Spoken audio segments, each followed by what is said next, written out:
जी अस्सलाम वालेकुम friends, welcome to our YouTube channel Punjabi Shauq. तो जिस तरह के दोस्तों देखो पिछे जनाबे अली अपना गड्डी अज गए सी अलीपुर चट्ठे जनाब वीडियो बनाने वास्ते असी पंजाबी शौक लिए। ठीक है, सदाकत भाई साढ़े नाल से जनाब, देखो वीडियो बना रहा है साड़ियाँ भी नाल। विकास भाई रोज पर तरह तुहानू अंदर का सीन भी चेक कराने जनाब जी। अहमद साहब साढ़े पुराने सबसक्राइबर तो रैगूलर साड़ी वीडियो वाच करने वाले साढ़े नाल जनाब, ये भी गए सीगे। ठीक है जी, ते नाल तुहानू लाडो रानी भी दिखाने हैं जी।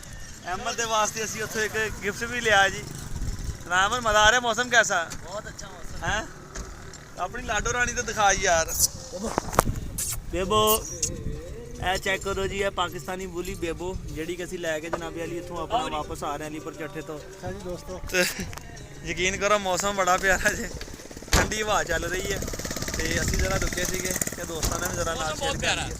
मैं आपको क्या बताऊं अरसलान भाई, कुछ दस दो माड़ा जा जरा ये दस दिओ कि यार हुण जिहड़ी असीं वीडियो बनाईआं इन्नी मेहनत नाल वो पंजाबी शौक ते जाके लाजमी वेखियो। पंजाबी शौक ते जाके वेखना भी है, लाइक भी करने ने, कमेंट्स भी करने ने ते इंजॉय भी करना है। इनू वीडियो नू एंड तक वेखना जी। मौसम बहुत प्यारा वा, कमेंट्स करके दसियो। खलो जो बाबा जी की हो गया? अच्छा थानू खड़ना है? मौसम प्यारा कहना ये मतलब नहीं कि मैनू नाल छड़ जाओ। अच्छा चलो चलो ओ बेबो वेखी कुछ नहीं हो गया।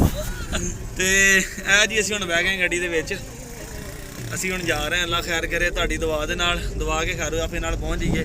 ਯਕੀਨ ਕਰੋ ਦਿਲ ਕੀਤਾ ਛੋਟਾ ਜਿਹਾ ਕਿ ਵਲੌਗ ਬਣਾ ਲਈਏ ਤੇ ਵੀਡੀਓ ਲਾਜ਼ਮੀ ਵੇਖਿਓ ਪੰਜਾਬੀ ਸ਼ੌਕ ਤੇ ਜਿਹੜੀਆਂ ਬਣਾਈਆਂ ਨੇ, ਤਾਂ ਕਿ ਤੁਹਾਨੂੰ ਪਤਾ ਚੱਲੇ ਜਨਾਬ ਅਸੀਂ ਅੱਜ ਕੀ ਕਰਨ ਆਏ ਸੀ, ਕਿਉਂ ਖੱਜਲ ਖਰਾਬ ਹੁੰਦੇ ਨੇ ਸਾਰੀ ਦਿਹਾੜੀ। ਬਾਰਿਸ਼ ਦਾ ਬਹਾਨਾ, ਮੌਸਮ ਇੱਥੇ